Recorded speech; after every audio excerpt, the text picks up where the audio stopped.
Assalamu alaikum. Good evening, everyone. My name is Mr. Ali. I hope you're well. As always, it's a Thursday evening, live to you from the studios of ZMC Network. This is the real story, bringing you the latest and the up-to-date news. And today, as always, I'd like to start off my show with the latest COVID dashboard. So please do pay attention.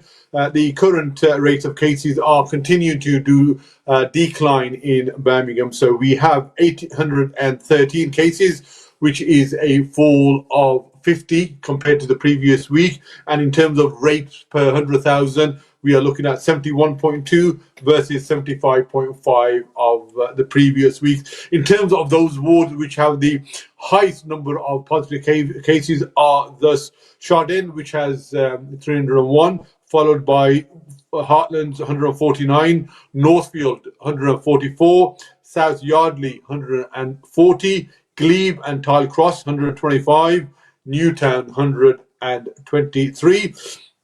The good news around the vaccination continues to go from strength to strength. We have now in excess of 32 million people that have been vaccinated with the first dose in this country, which is around half of the population. Amazing news, and well done to all the NHS staff and the wider community organisation, mosques, temples that are also taking part in the vaccination programme. In terms of those individuals who have had the second dose now, that is topping 4 million people. So all in all, we are in a positive shape, and hence why the government are now, since Monday the 29th of March, allowed a lot more easing of the rules with regards to restrictions. And what that means is that now 6 people from different households can gather outside, or 2 households can also gather outside. And what that means is also those sports that are being held outside, such as outdoor swimming, golf, basketball, that can also now start to take place. Furthermore, football academies, sports academies, such as my very own Jabs B8 FC, can commence to do their training, and we will have our first session this Sunday, 1 o'clock at Warden Park. However, the restrictions with regards to going too far and going on holiday still remain in place. And a result of some of the photos that I have seen from people gathering on beaches and also in parks, please continue to refrain from doing large gatherings and having parties. I know the weather was fantastic, but we have a responsibility to make sure that we don't start breaking the rules and enter into a third lockdown. In terms of today's show, it is all about the impact of COVID on a relatively ignored community, which is the Bengali community. They have been hit devastatingly bad. However, there hasn't been much noise in the mainstream media, and I wanted someone to help me navigate this show, and who other than someone that is a leading light within the Bengali community in Birmingham and the wider West Midlands. So welcome to the ZMC, The Real Story, Councillor Saddak Miah.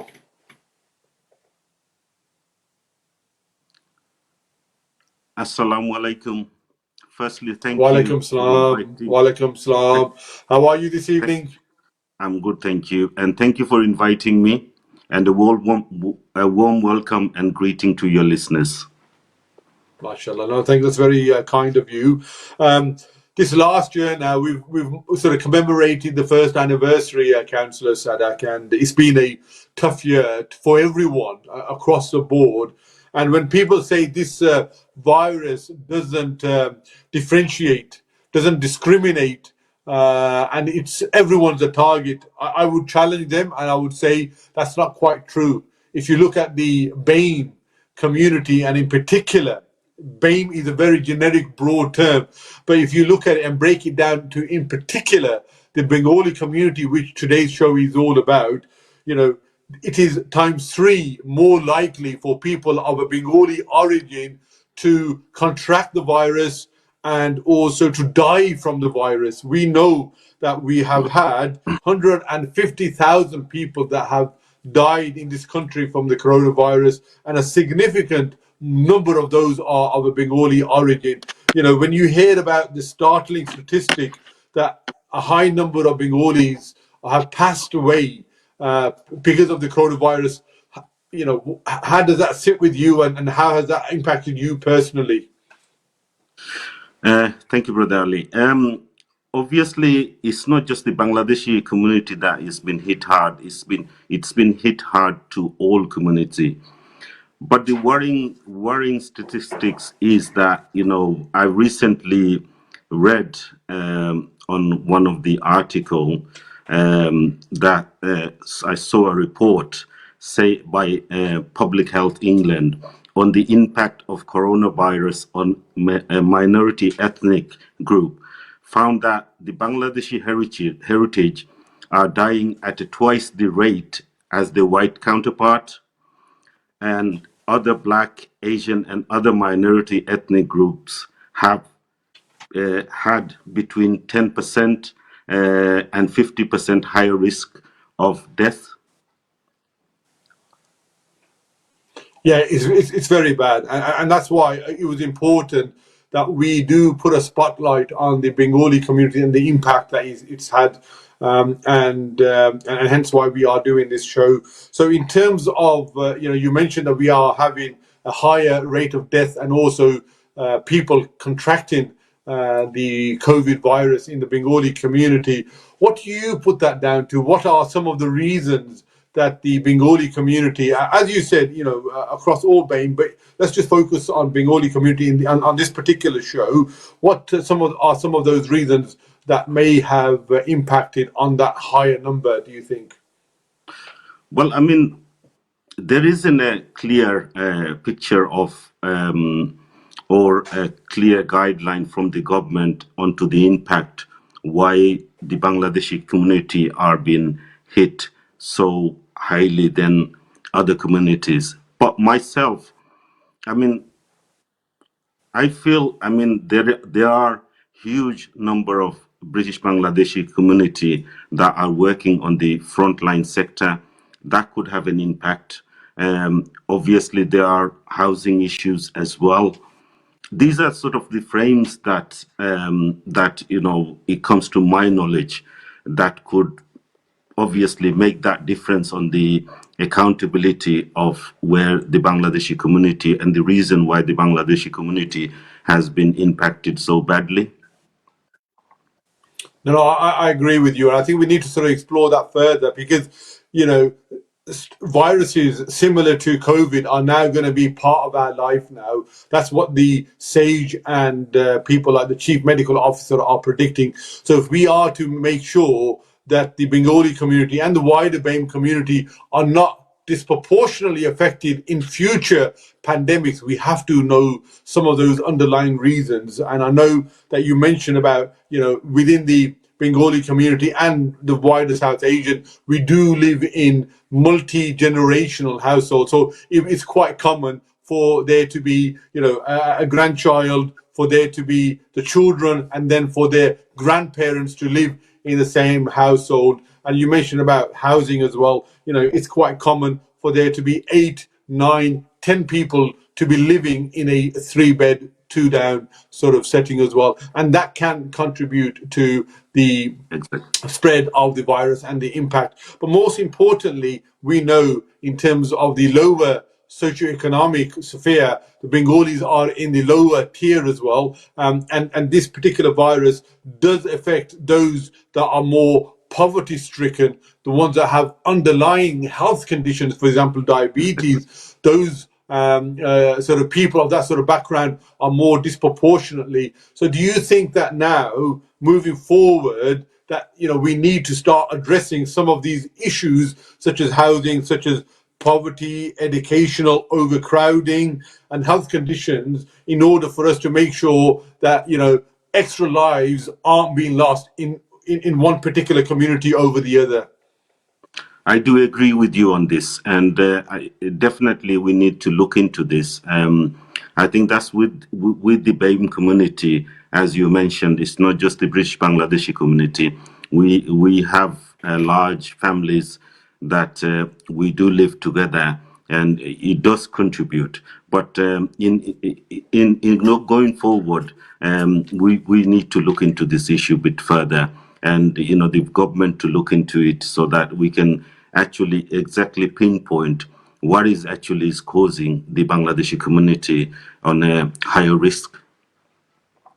One of the key things that was targeted amongst the Muslim community and the wider South Asian was that we weren't adhering and complying to the lockdown and to the social distancing, that we weren't playing our part in ensuring that the spread of the virus is not done too easily. What would your response be to those individuals, especially of the right wing, who are blaming the Muslims and which the Bengali community are part of that? What would your response be to them? I would disagree with that. Because I mean, with the British Bangladeshi community here in Birmingham, I mean, we have about 5 channels, media channels, that is been broadcasted and viewed by a large majority of the British Bangladeshi community. Plus, uh, obviously, the younger generations are more into mainstream news and things like that. So they are aware of obviously the impact and day-to-day information that is coming out from the government. So I mean, if somebody accuses of particular ethnic group, I think that is totally wrong. The British Bangladeshi community has played a huge part. The media has played a huge part of delivering information that was given by the government, and it was read in a lot of the news that comes out in the Bangladeshi channels. Some parts are read in English, and some part are read in Bengali. So all aspect of the group can understand the impact and the danger of this deadly virus. So I think Bangladeshi community has played a great part of tackling this, and I disagree with the far right. What was said on that, Councillor Saddak, and I fully agree with you. As the Muslim community, Bengalis, Pakistanis, Indians across the board, we have significantly lost a lot more lives. We've lost our livelihoods. We have complied to the nth of the letter, and to still be accused of not playing our part just shows how low and crass the right wing are, and are very opportunistic as well. So well said on that, Councillor Saddak. The other thing I want to mention is that this is not just about lives. This is also about livelihoods. And something that was really hit a chord with me was that you said that one of the reasons why, one possible reason could be of the high deaths and why so many Bengalis contracted the virus is because you are in a more of a public facing employment. So what I mean by that is in the hospitality trade, i.e. catering, in the takeaways, in the restaurants, in the taxis. It is by and large, for those viewers and listeners that aren't realizing, the Bengalis own a lot of your high street Indian restaurants, even though they're called Indian restaurants, but the owners are of a Bangladeshi origin. If you go to Wales or even rural parts, the actual owners are Bengalis. Not many people actually know that. If you start digging around, you'll find out. And because you're in a public facing and you had a lot of interaction with obviously the public, you mentioned that may be one of the possible reasons. But during this pandemic, restaurants, catering trades, hospitality, retail, taxi drivers have really borne the brunt of the economic side as well. A lot of restaurants have now suffered a loss, may never open again. And these are, by and large, family-run businesses. So it's not just one person, it'll be 4 or 5 households that will be suffering as a result of any closure. Can you provide more of an insight into how some of the Bengali businesses have suffered as a result of the COVID pandemic? Yeah, can I just reiterate that, obviously you mentioned the Bangladeshi catering. I mean, there's a huge number of, even in my family, that are involved working at the NHS, the care homes, on the public sector job. There is a huge amount of Bangladeshi are involved in the frontline sector. You have mentioned the restaurant sector. Yes, there is a huge population of British Bangladeshi that are in catering sector. Myself, I am in it as well. A lot of my family members are. It has been very, very difficult for us. It has been because the guidelines were changing so fast. And to keep up with those guidelines, what the government was giving was very difficult, even for myself. My experience, it was difficult for me to understand as well. I mean, they promoted the restaurant sectors with a 50% discount on when you eat in. That had an impact. With a lot of the businesses, and I mean, I know a lot of my friends that are involved in catering sector, they complied with exact guideline the government has given, and the support hasn't been fully there. The information wasn't fully there as well. I mean, as I mentioned to you, the British Bangladeshi media has played a huge part of delivering that, as well as the Birmingham City Council. I mean, the Birmingham City Council has played a huge part as giving the information online, on social media. Even myself, I've been several times on channels in relation to COVID. I have given my speech on and information packs on different occasion. So it has had a very bad impact on the businesses. Obviously, you have a lot of the British Bangladeshi community or on the taxi sector as well. So they are the most vulnerable people. I can understand. I mean, a lot of the colleagues that go out driving taxi, they are taking a high risk of delivering for the government, and I don't think the support is clearly there for them.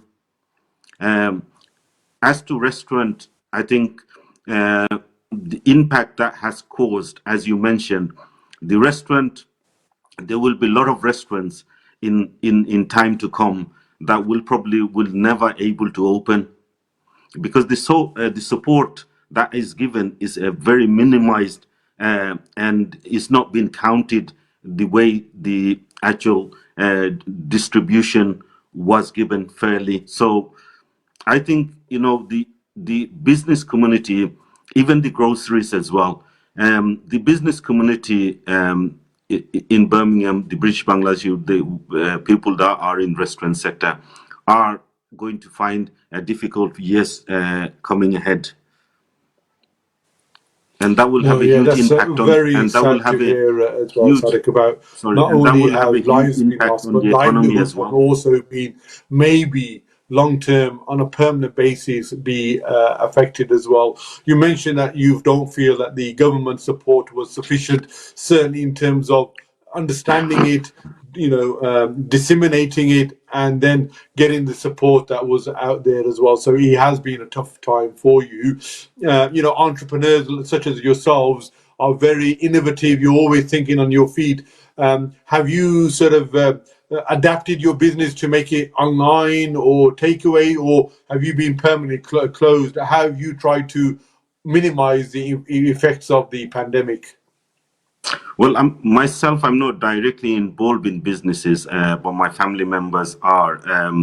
I have business that I'm not on basis on daily to day running of the businesses. I have investment, and it has been a huge impact for them, because most of the businesses that are coming through the restaurant sector are based on online. And the online platform, you're probably aware, you have like Uber, Just Eat, Deliveroo. They take a huge percentage of charges that from these businesses, which the difficulty is that we taking those charges. The businesses faces a wider difficulties of running the businesses. A lot of the businesses do have their online platform, but competing with these big online companies, it is very, very difficult.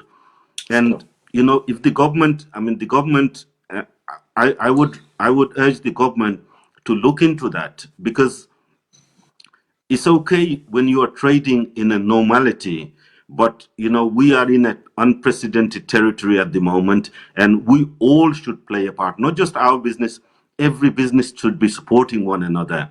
And I think this the big companies like Deliveroo, Uber, and Just Eat and things like that are not playing their part.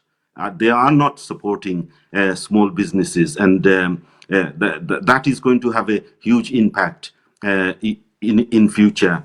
And as you mentioned, there will be a lot of restaurants that will be closing, and we will never see them again. And these restaurants and takeaways been running for years and years, and they have contributed huge to the community and to the government, but they have been lacked on providing the support. This is the thing that I'm referring to. Thank you for that. I'm just going to move the conversation to the younger members of our audience, young people. The unemployment amongst young people is around 35 to 40% within the Bengali and the Pakistani community, which is a very high percentage. It's already tough for them to try and get a job, try and get them any means of income. And we know if a young person isn't channeling their energy in a positive way, what can happen? What would your message be to those young people that are trying to get themselves a job or trying to get themselves into the learning, which has also been disrupted? What would your advice be to them? What can they do in order to make sure that they set themselves up for the future? I think the biggest the way to look at it, I think for the younger generation, the government needs to look at a long-term strategy plan, so that we can offer these young people alternative choice. Uh, Obviously, people that are educated or going on to further education are more likely to get a job when the job is available, and the government needs to act on investment of training the people that have given up education or are in unemployment at this moment, to invest in our younger generation, for them to contribute in the future economy of this country. No, well said. Well said. I'm just going to move the conversation now on to the vaccination. We know that the latest data is that over 32 million people have now been vaccinated. In terms of the over 70s, 92% of the white population have now had their vaccination. But that's not quite true when it comes to the BAME community. And within the BAME community, there are also different percentages. So if you look at the Pakistani community, then we are down to 64%. If you look at the Bengali community, we are down to 62% of those that are over 70 that have been vaccinated. So what do you think is the reason why there is about a 30% shortfall or a deficit compared to the white population? What are the reasons, and what can the government do more to ensure that the community of which you belong to don't fall further behind? I think the within the Bangladeshi, and the social media has played a big part on fake news. I think that has had a huge impact in our community in saying as you probably have seen yourself as well. There has been a huge number of fake news that had a huge impact on all communities as well. The trust. I mean, myself, when I talk to my British Bangladeshi community, I always mention that it is the best interest of our community and ourselves to listen to institutions like Public Health England the government's information, the local authority information, and we should follow that instead of fake news. So fake news had a huge impact. Myself, I would say, if any of my fellow British Bangladeshi community do get an offer or invitation to be vaccinated, I would say to them, please do so, especially for your loved ones and and the community beyond as well, because you're not just protecting yourself, you're protecting your loved ones and your community. So we all have to play a part to combat this disease, and that this will be my information. If you do get an opportunity, please do get vaccinated. It is safe to do so. Thank you, Saddak. So when have you had your vaccination yet? I'm sorry, I haven't had the privilege yet. I'm still waiting. Oh, so when you do, you will take it. Definitely, 100%, 100%. Yeah. And Good. I always say to my friends, families, please don't miss out this opportunity. Absolutely well said. Final question now. We're coming towards the end of the show, Councillor Saddak. We've had a half an hour conversation now around the devastating impact pandemic has had, both in terms of lives lost and also livelihoods as well. And in terms of the low vaccination numbers, these are devastating. What do you feel that the reason is why there hasn't been a real spotlight on maybe the Asian news channels, the main news channels, on the impact on specifically around the Bengali community, whereas maybe the Pakistani community, maybe the black community have had their voices heard and they've been represented, but I've certainly not seen it. What do you put that down to, Councillor Saddak? It is a difficult one. It is a difficult question that you have asked me. As I said, as I mentioned before, I think the mainstream media has a huge part to play, and the Asian channels, included the Pakistani channel, the Indian channels, the Afro-Caribbean channels, the British Bangladeshi channels, they have contributed hugely in combating this disease, because those are the screens that we spend most of our time, especially to news and information. And I would say to yourself is that the government needs to do more. There's more can be done, and there needs to be more to put this information out, so that because you got a lot of stuff at the moment. You got issued with COVID, that there are some news out there on social media that is saying that it is not right, it's not halal, and things like that.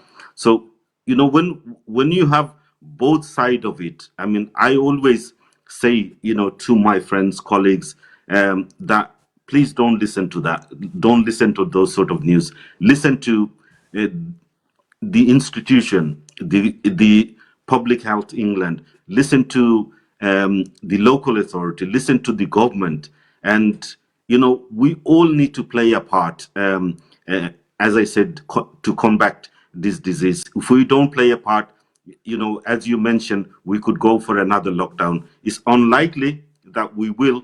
50% of the population you have mentioned that have already been vaccinated, and 50% is doable. It is not a great number. It's just we have to keep on trying, and we have to keep on contacting those people and getting their response back, is why they are failing or why they are standing behind not going for this vaccination.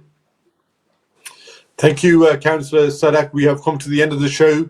I hope you get your vaccine as soon as possible. I'm also in the queue, so inshallah we will do our bit as well and continue to convey your message. Thank you. Enjoy the rest of your evening. That was Councillor Saddak Miah, who was using his platform to shed a spotlight on the impact of the COVID, both in terms of livelihood, in terms of lives lost within the Bengali community, and also in terms of some of the reasons why the vaccination numbers are so low. So still a lot more work to be done. And also the word BAME has been branded inappropriate and doesn't cover the whole of the ethnic minority, and we could do with a more inclusive adjective or abbreviation for us as well. So I look forward to something that is more appropriate. Until next week, please continue to look after yourselves and each other. And if you do decide to go outside, please remain within a bubble of 6 or 2 households. And please, if you do go to a park, please clean up after yourselves. Until next week, thank you. God bless.